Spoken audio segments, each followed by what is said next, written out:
Mdogo wangu Aika, wala hauna haja ya kumtetea wifi yako.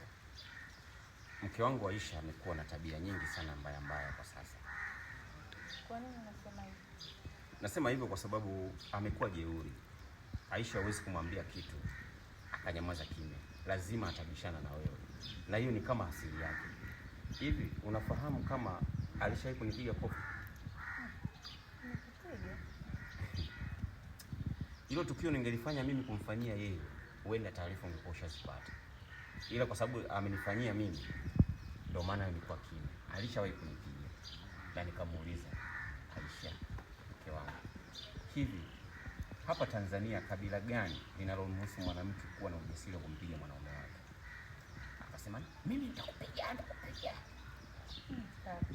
Kwa ninavyomjua wifi yangu, mwenyewe ni mpole. Wewe kuna kitu utakuwa umemfanyia, sio mimi.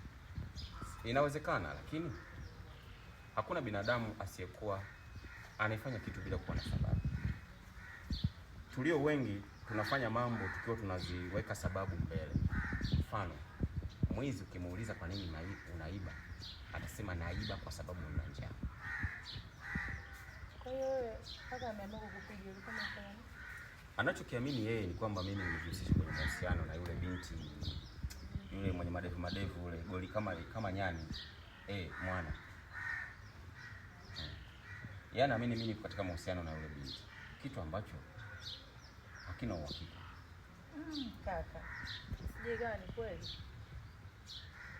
Mdogo wangu, sijui kwa nini umekuwa mdogo wangu wa kwanza wewe. Lala sasa kama uwezi unaenda sawa huyu tu. Tutakumbusha. Achana nayo kichwa mviringo. Mdogo wangu.